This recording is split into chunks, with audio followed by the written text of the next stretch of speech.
की मजलिस के प्रधान जनाब सईद भुट्टा साहब, सारे उचेचे प्राहुणे और खवातीन और रात हाजिर नजर, मैं खास तौर पर वरिंदर सिंह के बारे जो मुझे पता लग्या कि वरिंदर सिंह की खब्बे पक्षी सियासत के उत्ते विकास पार्टी के नाल एक काम कर रहे हैं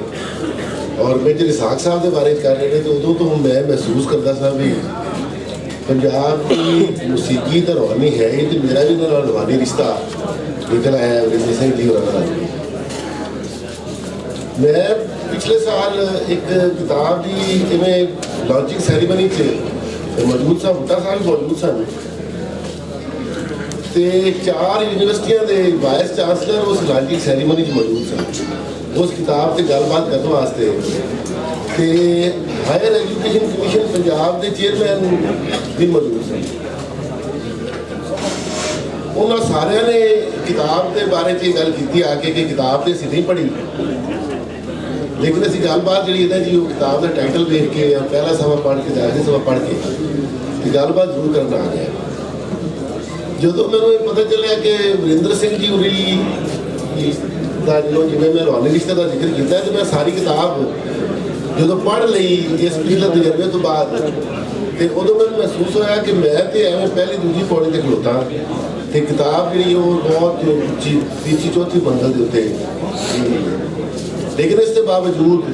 एक ऐसा टॉपिक जोड़ा कि पहले इस पंजाब की इस धरती के उत्ते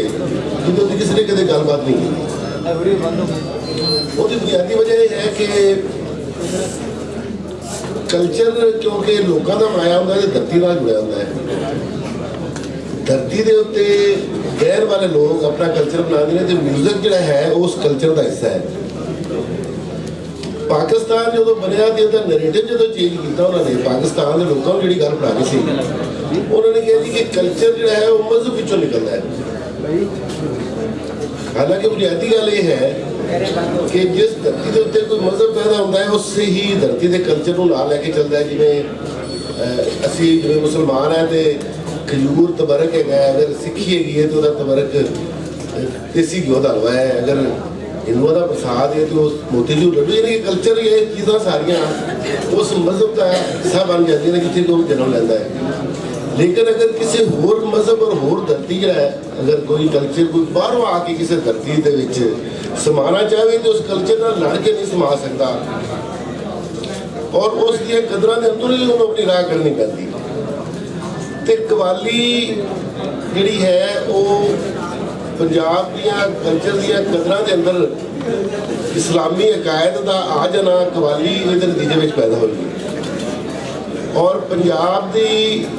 रूहानी मौसीकी इस वास्ते असीं कह सकते हैं इन्होंने कि जितनी भी मौसीकी हज़रत अमीर खुसरो तो लैके और बाबा नानक और बाबा फरीद और जितने भी साढ़े बजुर्गाने हुए ने, साढ़े बजुर्गाने दीन ने जिन्होंने असीं कहने या पंजाबी यानी कि जो शायर हुए हैं, क्लासीकल पोइट जोड़े हुए हैं, उन्होंने सारिया ने ही इन्हू प्रमोट किया मौसीकी को। इस वास्ते असीं इहनूं कहने कि साडी जिहड़ी है जी वो रूहानी मौसीकी है। एक गल जिहड़ी मैं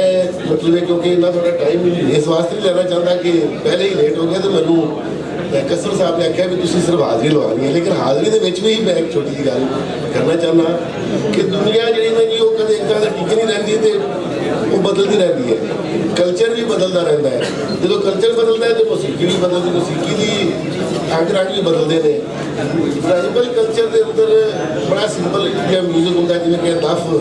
तुसीं सुनिए जी कि असी ये अरब का म्यूजिक सी क्यों करता, ट्राइबल कल्चर सी। पंजाब का जो फ्यूडल कल्चर है उसके अंदर थोड़े कंप्लीकेटेड आ गई चीज़ा, तो असी क्योंकि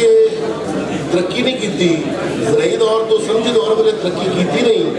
इस वास्ते असी जिन्नी कोई चीज़ पुरानी हो असी उन्होंने क्लासीकल भी कहने हैं, तो वो एक तकदस भी जुड़िया होता है। तो जो तक पंजाब के अंदर एक क्योंकि पंजाब जो है ना जी वो एक खास किस्म की ज़राई दौर और ज़राई सोच के खलोता है। इतने जमहूरीयत भी उपरी है इस वास्ते कि हाले असी आप तरक्की नहीं की, सारी जमहूरीयत भी फ्यूडल है और साढ़े होर काफ़ी सारी कदर भी फ्यूडल ने।